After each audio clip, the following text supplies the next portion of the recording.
안녕하세요. 저는 트러스톤 자산운용 연금포럼의 지철환 연구위원이라고 합니다. 네, 만나뵙게 돼서 반갑습니다. 제가 오늘 말씀드린 주제는요, 부모 자식 간에 재산 다툼이 왜 일어날까, 그리고 어떻게 이걸 대체할 것인가, 뭐 이런 얘기를 논의하고자 합니다. 우리가 평생 이제 힘들게 재산을 모았잖아요. 다들 이제 조금씩 준비해 놓으셨을 텐데, 이걸 가지고 또 오래 사는 시대다 보니까 남는 것도 별로 이렇게 많지 않을 것 같은데, 또 이거 조금 남은 거 가지고 또 자식들이 달라고 이렇게 눈치를 보내잖아요. 그래서 요즘 또 그런 얘기 하시잖아요. 이거 다 주면은 나중에 구박받는다. 우린 굶어 죽는다. 그렇죠? 이런 얘기 많이 들어보셨을 거예요. 근데 그렇다고 해서 한 찔끔찔끔 조금씩만 이렇게 줘보니까 또 계속 눈치 주고, 이게 정말 시달려가지고 쫄려 죽는다. 시달려 죽는다. 뭐 이런 얘기 하잖아요.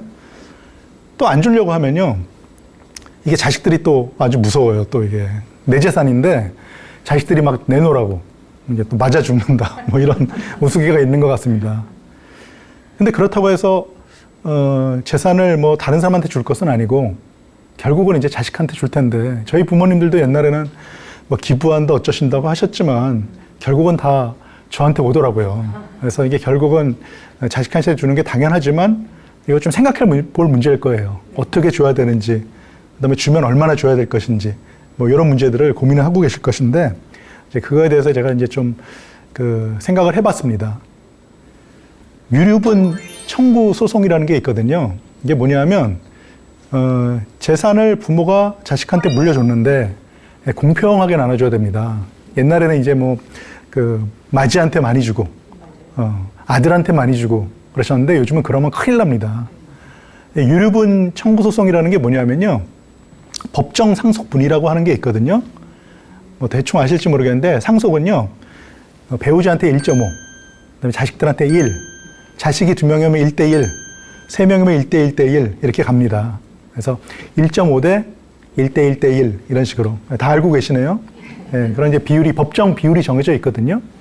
근데 부모가 더 이쁜 자식도 있고 더 귀하게 여기는 자식이 있을 수 있잖아요. 그리고 나의 무슨 노후를 조금 책임져 줄 것 같은 자식, 이런 자식한테 좀 더 줄 수도 있는데, 만약에 그렇게 되면 그게 너무 이제 지나치게 몰아서 주게 되면 내 법정 상속분의 절반은 나한테 달라, 권리 주장을 하는 거죠. 자식이 부모의 재산에 대해서 권리 주장을 하는 거죠.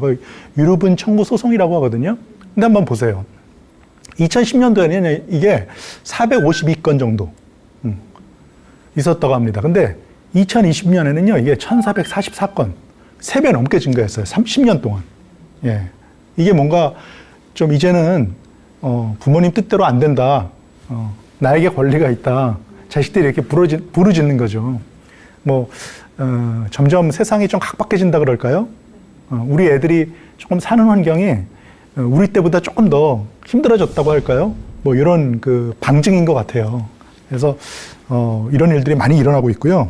그래서 나눠주실 때는 이제는 법정 상속분을 생각하셔서 딸이건 아들이건 간에 공평하게 나눠주시지 않으면은 큰 화를 당할 수도 있다.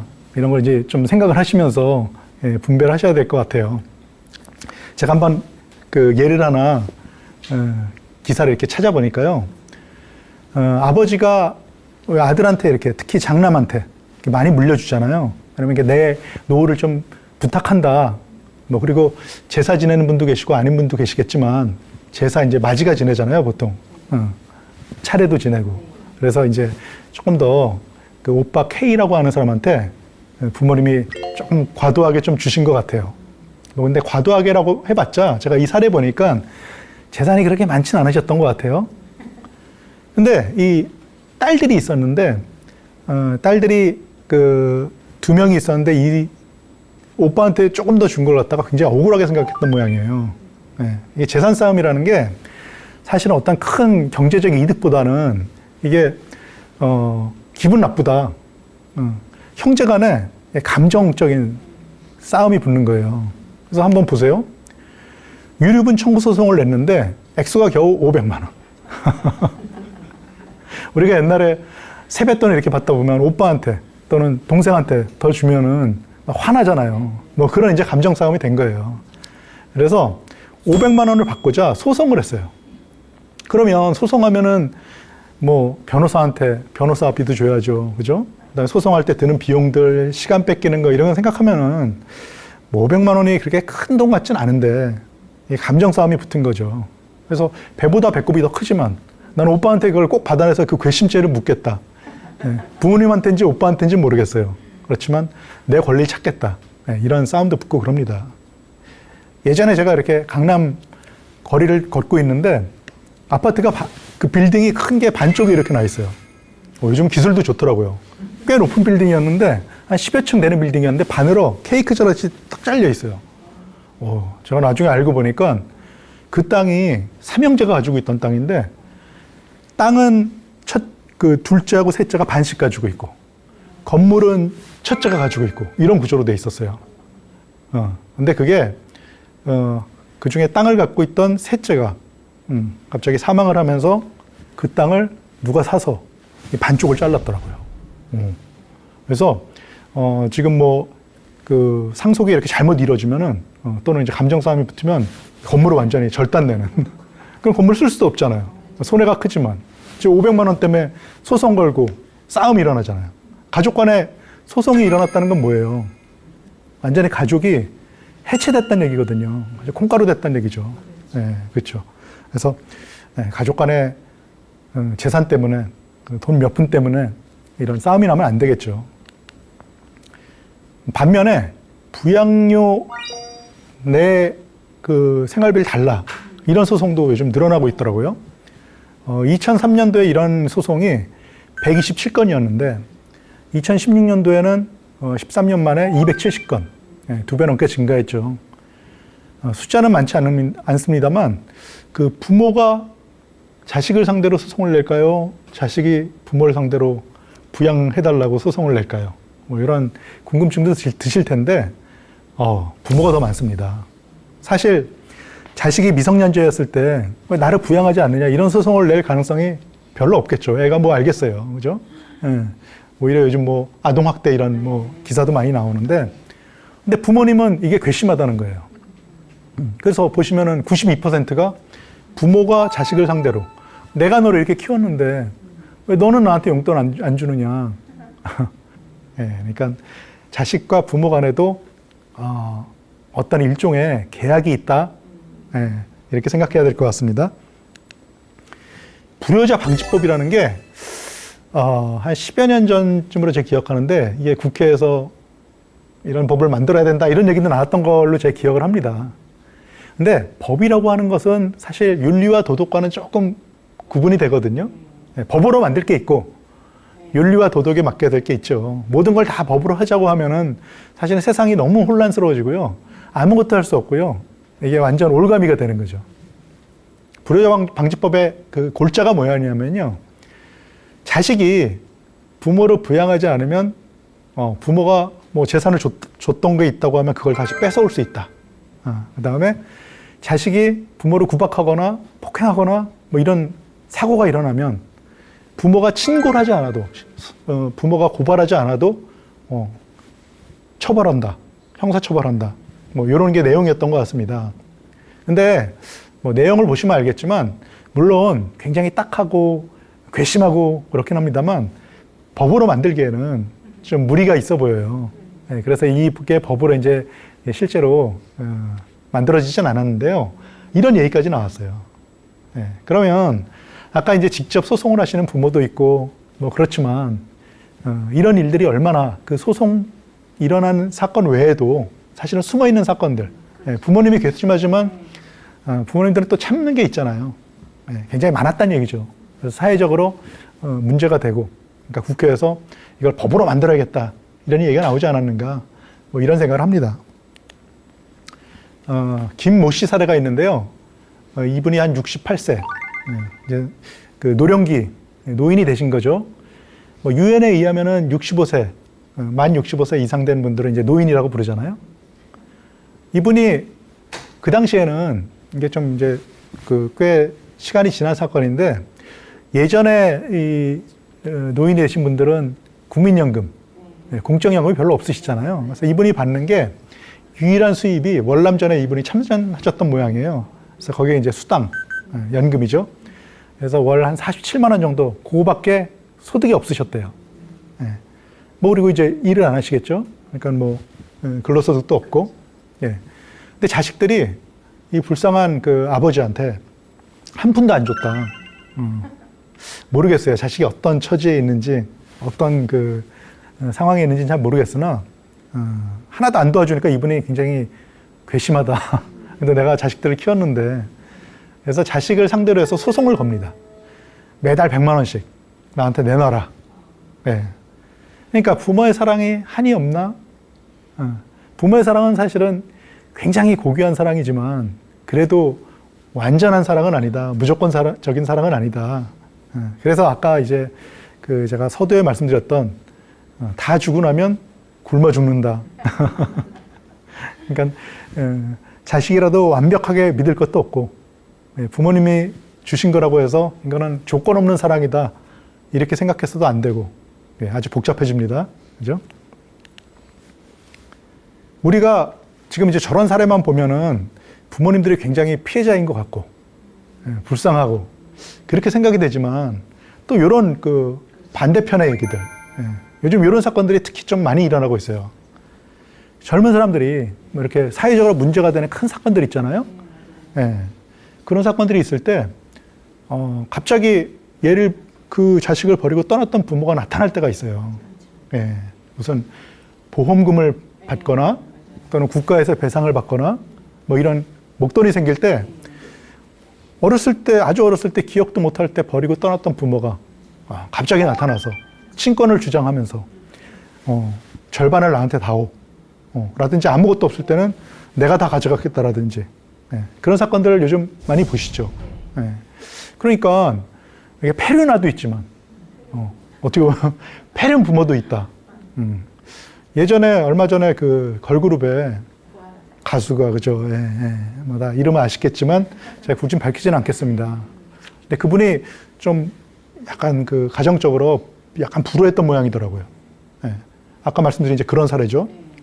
근데 갑자기 이 가수가 잘못돼서 스스로 이제 목숨을 끊고 그 남은 재산을 이제 어떻게 분배해야 될, 상속해야 되냐 이런 문제가 불거졌을 때 갑자기 예전에 버리고 갔던 엄마가 나타납니다. 그래서 이런 문제를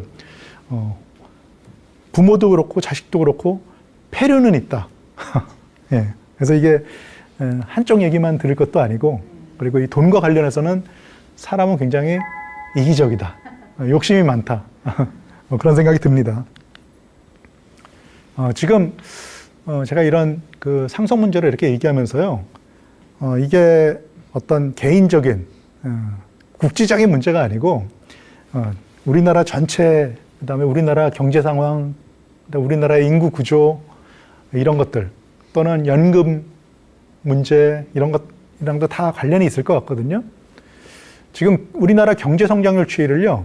제가 쭉 뽑아왔는데 보시면은 한때는 참 쑥쑥쑥쑥 성장했던 것 같아요.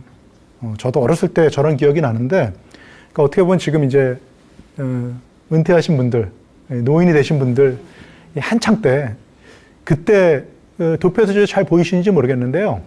한때 한 20여 년간 1년에 10%에서 15%씩 대한민국이 성장을 했어요. 지금 생각하면 놀랍죠. 지금 우리가 한 몇 퍼센트 정도 성장하죠? 1년에? 이제는 3%도 힘들다 이렇게 보는 사람들이 많은 것 같아요. 근데 한때는요. 10에서 15% 조사에서 왔다 갔다 하잖아요. 그러면은 이게 자국 깨면은 1년이 지날 때마다 막 국력이 올라가고 내년에는 우리가 더 잘 사는구나. 그것도 그냥 조금 더 잘 사는 게 아니고 10%씩 더 잘 사는구나. 매년 10%씩 월급이 오른다고 생각해 보세요. 그런 시절이 있었거든요. 그때는요, 뭐 노후에 대해서 걱정도 안 했을 거예요. 그때는 또 수명도 조금 짧았거든요, 지금보다. 그러니까 한 60, 70까지 못 살지. 그러니까 은퇴 60에 하고 한 10년만 가진 걸로 그냥 버티면 된다. 물려줄 것도 그때는 다 없이 살았으니까 물려줄 거 뭐 상속세 걱정하신 분들 그때 없었잖아요. 상속세. 근데 지금은 웬만한 분들도 다 상속세 어떻게 내나. 상속세율이 최고세율이 얼마예요? 50%.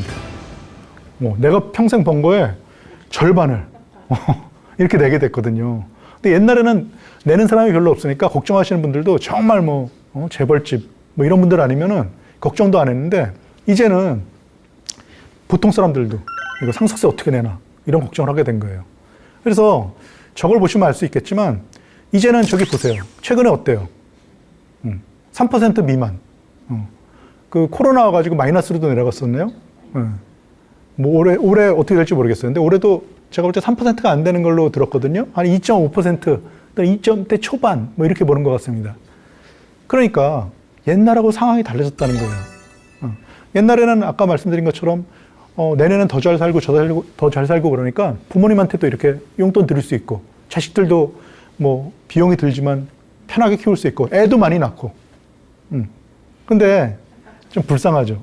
물론 지금 그 젊은 세대가 부유하게 자랐잖아요. 지금까지 계속 대한민국은 성장해 왔으니까 참 부유해 보이지만 그들의 앞날을 생각할 때 사실은 양쪽을 부양하게, 자식도 부양하고 부모까지 부양하기에는 쉽지 않을 수 있다. 그거 갖다 제가 데이터로 이렇게 쭉 뽑아봤어요. 이거 뭐 인구 구조 요즘 얘기 많이 하잖아요. 근데 사실 뭐 저도 그렇고요.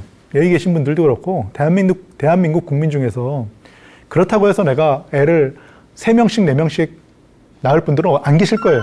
그렇죠? 다들 걱정은 하지만 근데 한번 보세요. 어려울 때 50년 되면은 우리 한창 전쟁하고 있을 때 아니에요. 6.25. 일본도 보세요. 일본도 이제 패망하고 나서 50년대 많이 나왔어요. 우리나라 50년대 6.3에서 5.0명. 저게 가임 기간 동안 여자가 평생 낳는 아이의 수를 나타내는 합계 출산율이라고 하는 거거든요. 근데 보면은 6.3에서 5.0. 평생에. 이게 상상이 가세요? 지금 6명, 5명 낳는지 보셨어요? 아마 없을 거예요. 일본도 보세요. 정말, 저 때 일본이 정말 힘들었거든요. 쫄딱 망해가지고. 전쟁, 전범이잖아요. 전범 국가. 근데도 3.7에서 3.0. 근데 보세요. 60년대 지나면서 한국은 4점대로 떨어지고요. 일본은 2점대로 떨어집니다. 쭉 가다가요. 그래도 2명 이상은 나으니까 본전은 치는 거예요. 근데 90년도쯤 가면요. 일본은 이미 한 1.5명으로 1.5명이면요. 둘이서 만나서 2명을 못 낳으면요. 본전치기가 아니고 마이너스가 되는 거예요. 인구가 줄어드는 거예요. 사실은 2명보다 조금 더 나아야 돼요. 왜냐하면 태어나서 얼마 안 돼서 사망하는 유아 사망도 있거든요. 그래서 뭐 2.1명 정도 돼야지 본전 그대로 인구를 유지한대요. 근데 한국 보세요. 한국도 이미 90년도쯤 가면요. 1점대 중반으로 떨어져 있어요. 저쯤 되면요. 일본하고 한국하고 거의 똑같아집니다.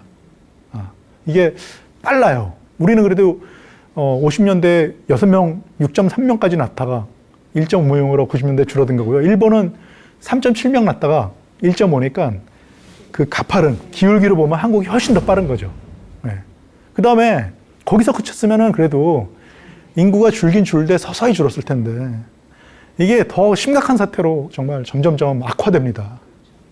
일본은요, 보세요. 그래도 2021년까지 1점대 중반은 안 돼도 그 근처까지 1.4에서 1.3 이 정도는 유지하고 있거든요. 근데 더 심각한 거는 정말 우리나라예요. 보시면요, 지금 작년에 0.81명. 근데 저것도 참 큰일인데 올해는 몇 명으로 예상하는지 아세요? 0.75명. 이런 나라는요, 인류 역사상, 지금 현재뿐만이 아니고요, 인류 역사상 이런 나라는 없었어요. 굉장히 심각한 문제입니다. 이게 아까 말씀드린 대로 뭐 저게 심각한 문제다, 저도 말씀드리고 있고 여기서 들으시고 끄떡끄떡 하시지만 실제로 그렇다고 해서 뭐 내가 3명, 4명 나올 수도 없고, 그죠? 그럴 사람 없을 거예요. 그래서 이게 더 심각한 문제예요. 심각한 줄은 알지만 실제로 내가 어떻게 할 수 없는 이런 문제들. 이런 문제가 많은 그 인구가요. 인구가 줄면은 뭐 어떻게 보면 줄도 안 서고 좀 경쟁도 줄고 그래서 편하지 않나? 저는 한참 그런 생각을 하면서 자랐거든요. 저희 때 가장 인구가 많은 세대예요. 그래서 그런 생각을 했었는데 이게 보세요. 여러 가지 사회 문제를 일으킵니다. 이 도표는 뭐냐면요. 각국의 그 노년 부양비라고 하는 것을 나타낸 겁니다. 노년 부양비가 뭔지 제가 설명드리면요. 생산 가능 인구라고 하는 것이 있거든요. 일하는 인구를 얘기하는 거예요. 그걸 15세에서 64세로 보거든요. 근데 그 생산 가능 인구 100명당 65세 이상의 인구. 아까 말씀드린 대로 65세 이상이면 이제 노인으로 보거든요. 노인은 이제 뭐 물론 다 그러신 건 아니지만 일을 이제는 안 하신다 이렇게 보는 거죠. 일하는 인구 100명이 일하지 않는 인구 몇 명을 보살펴야 되는가 이걸 나타내는 게 노년 부양비입니다. 근데 보시면요. 지금 뭐 2015년 현재는 파란색이거든요. 보면은 한국이 코리아가 상당히 뒤에 있어요. 숫자가 굉장히 낮아요. 그러니까 무슨 얘기예요? 일하는 사람이 아직 많고요. 상대적으로 노인은 적고. 그런데 2050년이 되면요. 다른 나라보다 훨씬 더 튀어나와 있다는 걸 알 수 있게 됩니다. 이렇게 되면 일단 젊은 사람들이 힘들어져요. 세금을 많이 내야죠. 세금이라고 하는 건 이제 지금도 뭐 기초연금 이런 거 이렇게 주고 그러잖아요. 그런 것도 세금으로 쓰는 것이고. 그다음에 건강보험도 노인들이 병원을 많이 가니까 건강보험이 계속 적자가 나니까 건강보험도 더 내야 되고. 국민연금도 국민연금도 지금 막 문제가 되고 있잖아요. 뭐 고갈된다 어쩌고 뭐 이런 얘기, 개혁한다 이런 얘기 나오잖아요. 그럼 국민연금도 더 보험료가 올라갈 테고. 이런 문제들이 발생해요. 그럼 점점 더 애 낳기가 싫어지겠죠. 제가 몇 집 이렇게 물어봐가지고 평균 한번 내봤거든요. 대충 이런 것 같아요. 초등학교, 중학교 자녀를 보통 요즘 2명, 뭐 1명 키우는 집도 많은 것 같아요. 부부가 요즘 맞벌이도 많이 하잖아요. 연 1억 버는데 합쳐가지고 연간 사교육비로 한 3분의 1 쓰더라고요. 33.6%가 사교육비로 들어가는 거예요. 물론 애들 키우는데 사교육비 말고도 공교육비도 조금 들어가고, 그죠? 급식비도 내고 그래야 되잖아요. 그리고 또 뭐 집에 오면은 간식도 줘야 되고 밥도 줘야 되고, 그죠? 데리고 살려고 하면 조금 큰 집에서 살아야 되니까 이 전세 또는 집세도 있고, 그죠? 그래서 이것만으로 다 따질 수는 없는데 사교육비만 가구 소득의 3분의 1을 쓴다. 그러니까 예전에 애들 키울 때 사교육 안 했던 시절도 있었잖아요. 저도 별로 이렇게 크게 안 받고 자랐거든요. 뭐 받아봤자 뭐 붓글씨나 조금 배우고 뭐 이런 교양 이런 거 조금 배우긴 했는데, 근데 이제는 저렇게 사교육비. 제가 그 옆집에 사는 사람 너무 저걸 많이 쓰길래. 근데 잘 아니까 그 집의 소득도 대충 알잖아요. 근데 걱정이 점점 되는 거예요. 저 사람들은 나중에 자기들은 어떻게 하려고 저렇게 하나. 아까 제가 말씀드렸잖아요. 부모의 사랑과 자식의 그 간의 또 소송, 다 계약 관계에 있는 것이거든요. 우리나라 여자들이요, 그 출산율이 줄어드는 데는요, 늦게 결혼하는 것도 이유가 있어요. 여기 아직 다 젊으신데, 제가 조금 그 어렸을 때 이런 얘기를 들은 적이 있어요. 여자가, 애는 여자가 낳잖아요. 나이 들어서 애를 낳으면 힘들다. 노산이라는 얘기를 하더라고요. 노산의 기준이 그 당시에 제가 기억하기로는 30이었어요. 첫 애를 낳는데 30 넘어서 낳으면 힘들다. 근데 보세요. 초혼 연령이 어떻게 됐나 보세요. 이미 보시면 2015년도에 이미 30을 넘어갔어요. 근데 이게 점점 이것도 올라가고 있어요. 2020년에 보세요. 30.8세, 거의 31세에 그 도달하고 있어요. 여자가 31살에 결혼을 하면 재혼도 아니고 초혼입니다. 그러면 남자들은 몇 살에 결혼한다는 얘기예요? 심각합니다. 저희도 회사에서 결혼한다 그래서 이 친구가 몇 살이 되지? 알아보니까 40이에요. 여잔데 몇 살에 결혼하지? 35이에요. 크네요. 그래서 좀 늦은 거 아닌가 그랬더니 아니래요. 요즘은 35세 가면 일찍 남자 기준으로 35이면 이른 거고요. 40 전에만 결혼하면 정년기래요. 여자들도 일찍 결혼하면 손해라고. 한 35, 이 정도 결혼하기 적당하대요. 이렇게 늦게 결혼하니까 애가 안 나올 수밖에 없죠. 네. 또 볼까요? 왜 그럼 결혼 안 하느냐? 그리고 왜 애 안 낳느냐? 뭐 이런 질문들을 결혼정보회사에서 이렇게 조사하는 모양이에요. 근데 먼저 결혼해서 그럼 애를 낳겠느냐 안 낳겠느냐 물어보면 남자의 31%, 여자의 45%는 애를 낳지 않겠다. 여자가 좀 많네요. 아무래도 그렇겠죠. 왜냐면 고생하는 건 여자니까. 저도 아내가 저희 애들 낳을 때 옆에서 졸다가 욕을 아주 크게 먹었다는 기억이 납니다. 내 자식이 나오는데도 아프지 않으니까 좀 산통을 오래 겪었거든요. 24시간 정도 겪으니까 졸려서 뭐 내가 아프지 않으니까 졸음이 오더라고요. 그래서 졸다가 아주 크게 혼나고 두고두고 지금 제가 씹히고 있습니다. 근데 왜 그러면 결혼해서 애를 낳는 건 사실은 축복이잖아요. 근데 왜 애를 안 낳느냐 물어봤더니 남자하고 여자하고 조금 대답이 다른데요. 첫 번째 이유는 똑같아요. 경제적 부담. 아까 말씀드렸잖아요. 벌이에 둘이서 열심히 벌어가지고 벌이의 3분의 1을 사교육비로만 쓴다는 거예요. 요즘 뭐 태어나면은 조금 있다가 뭐 영어 유치원 보낸다 그러더라고요.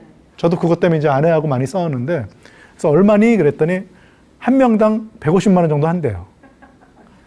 그러면 제가 2명을 어떻게, 그때는 벌이도 지금보다 훨씬 더 적을 때였는데, 그죠? 2명을 어떻게 보내요? 보통 알아보니까 영어 유치원비는 부모가 되는 게 아니더라고요. 젊은 부모가 그걸 어떻게 돼요? 할아버지 할머니가 되더라고요.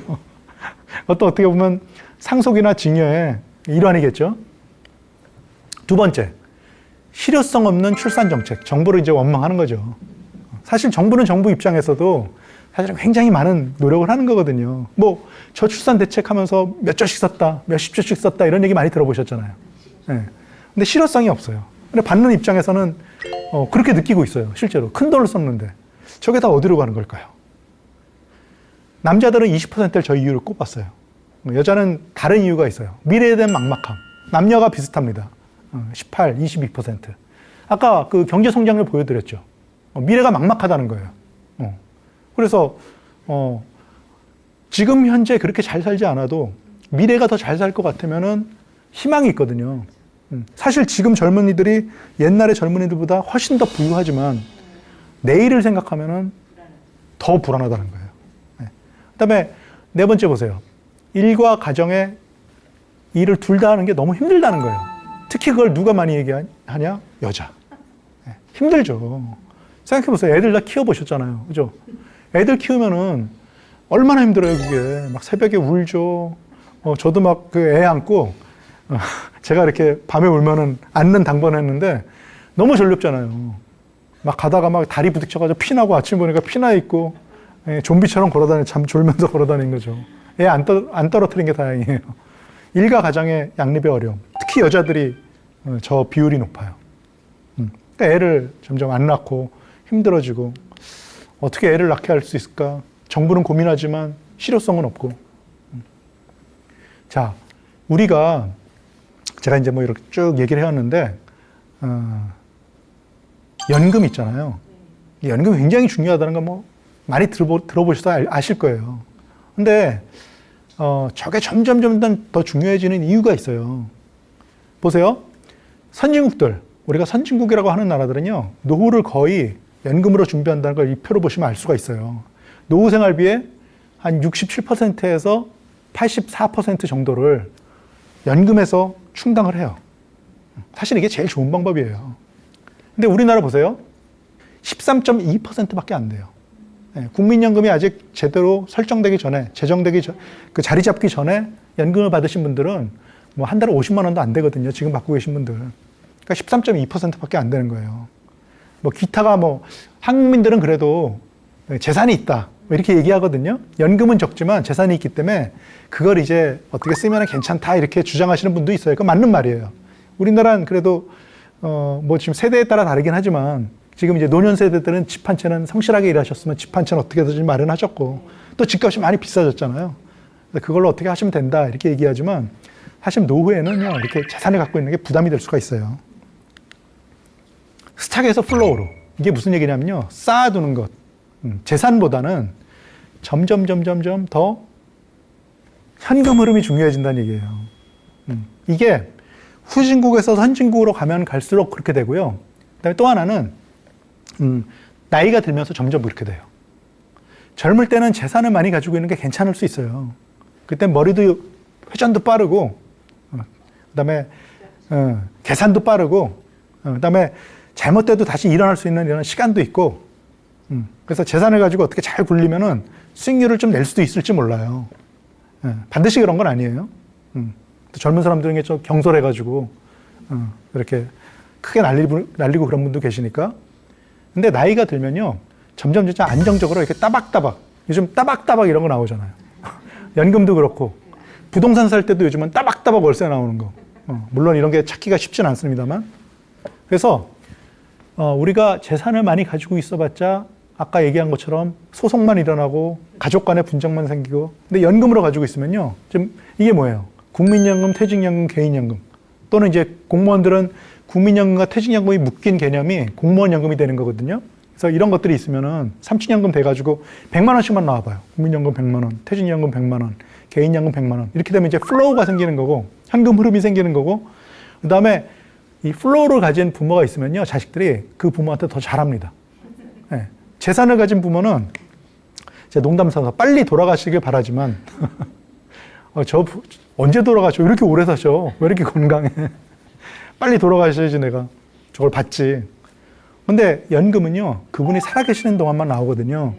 예. 그래서 연금 좀 받으시는 분들 자식들은요, 부모한테 설설 깁니다. 아까 그런 고민할 필요 없죠. 예. 빨리 주면 굶어 죽고, 찔끔찔끔 주면 맞아 죽고, 쫄려 죽고, 안 주면 맞아 죽고. 근데 연금을 가지면 그런 고민이 이렇게 해소돼요. 물론 예전 분들은 그 체계가 갖춰지지 않았기 때문에 정부에서 세금을 들여서 기초연금도 드리고, 어쩔 수 없이, 이게 뭐 돈이 있어서 주는 게 아니고요.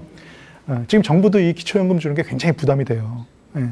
그렇지만 이제 어쩔 수 없이 이렇게 드리고, 그리고 또 하나는요, 시대가 그러니까 어쩔 수 없었거든요. 이게 누구 탓도 아니고. 그래서 지금 이미 노후에 접어드신 분들은요, 뭐 제가 밑에 이렇게 적어놨는데 이런 것들을 좀 잘 활용하셨으면 좋겠어요.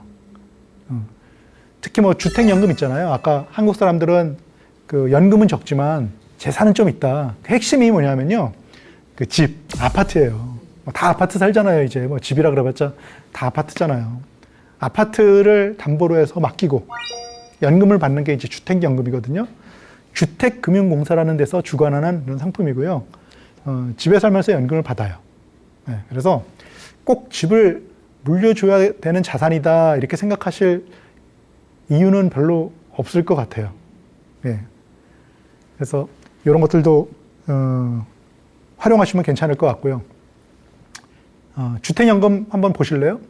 1억짜리 집을 맡기고 65세부터 받으면요, 한 26만 원 정도 됩니다. 네. 그래서 5억짜리 집이면 곱하기 5 하시면 돼요. 26만 원 곱하기 5 하면 128만 원. 9억짜리 집은 230만 원 정도 받으시면서 나중엔 노후에는 부부만 남잖아요. 2인 가구죠. 언제까지 나올까요? 네, 두 분 다 돌아가실 때까지 이렇게 받는 종신연금이라고 하는데요. 네, 그 방식으로 계산했을 때 이 액수를 받으시고요. 만약에 기간을 정해놓고 몇 세까지만 받겠다 이렇게 정해놓고 받으실 수도 있고, 여러 가지 방법이 있어요. 나중에 연금은 갚아야 되거든요.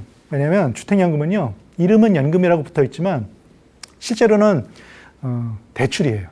그래서 영모기지 론이 대출이라는 뜻이잖아요. 그래서 영모기지 론이라고 부르는 분들도 계신데, 실제로는 주택연금이 정식 명칭이고요. 그래서 대출이에요. 그것이 나중에 갚는 대출이에요. 연금으로 받고 그 받은 연금을 나중에 집을 팔아서 어떻게든지 대출하는 장점이 많습니다. 그렇지만 이 주택연금이 굉장히 그 장점이 많은 것이, 일단 이자율이 좀 싸고요. 그 다음에 요즘 가진 거에 대해서 이 부담을 많이 갖거든요.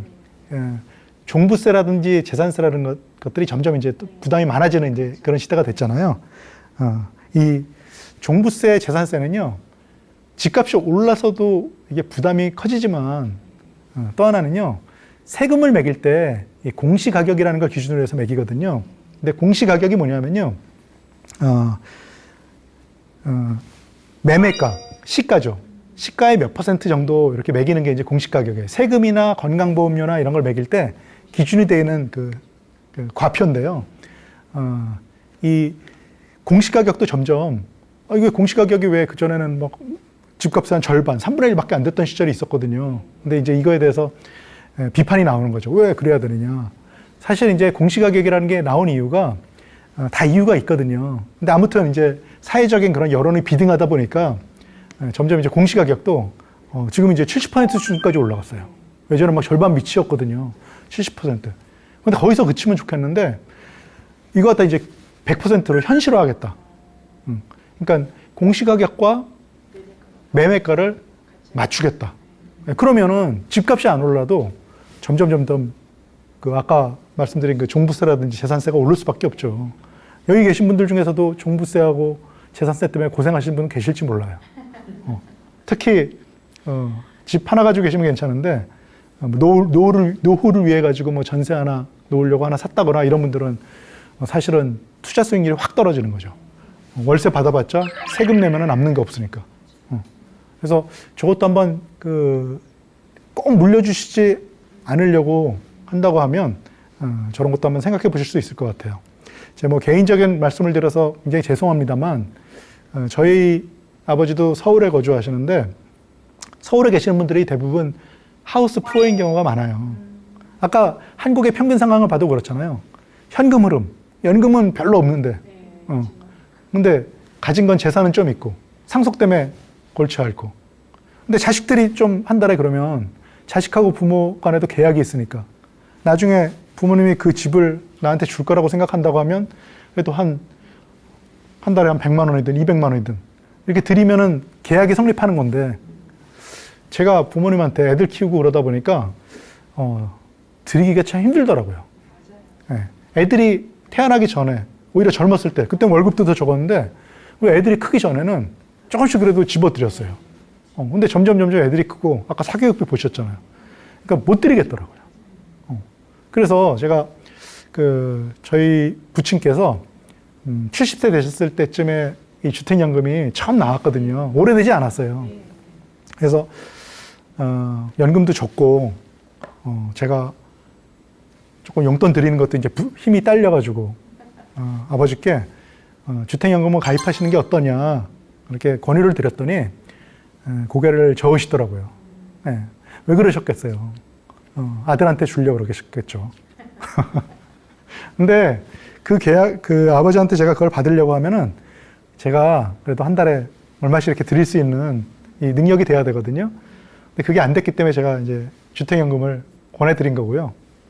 연금도 얼마 없으신데 주택연금 하셔가지고 좀 그걸로 쓰시면서 사시라. 그때 거절하셨는데 10년 후인 저희 아버지께서 80, 80이 되셨을 때 가입을 하시더라고요. 저희 아버지께서 70 되셨을 때는 내가 살면 얼마나 살겠냐 이런 생각을 하셨던 것 같아요. 사실 그런 생각 하시죠. 70 정도 되면은 뭐 아깝게 집 서울 집이면 아파트면 얼마나 비싸요. 그걸 왜 굳이 저렇게 해야 될 이유가 없다 이렇게 생각하실 수 있잖아요. 근데 저희 아버지가 80 되셨는데도 건강하신 거예요. 지금은 88이신데 아직도 정정하시고 지팡이도 안 짚으시고 뭐 보청기도 안 끼시고 저도 깜짝 놀랐어요. 저는 이제 겪어보지 않았으니까 뭐 그런 얘기 하잖아요. 너 늙어봤어? 제가 겪어보지 않았으니까 저도 80 되면 이렇게 누워있고 그럴 줄 알았거든요. 아니더라고요.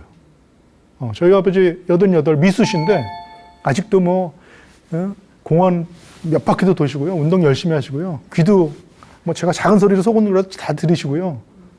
지팡이도 안 짚으시고요. 제가 뭐 아주 깜짝 놀랍니다. 자, 이렇게 장수의 시대다 보니까 이런 이제 지금 말씀드린 이런 것들도 이제 생각을 해보셔야 돼요. 물려줘야 되나? 뭐 사실은 물려줄 재산도 별로 안 남을 텐데. 왜냐하면 두 분 다 쓰시고 남는 거에 대해서 이제 상속세가 부과가 되는 거거든요.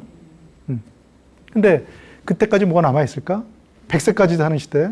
그렇죠.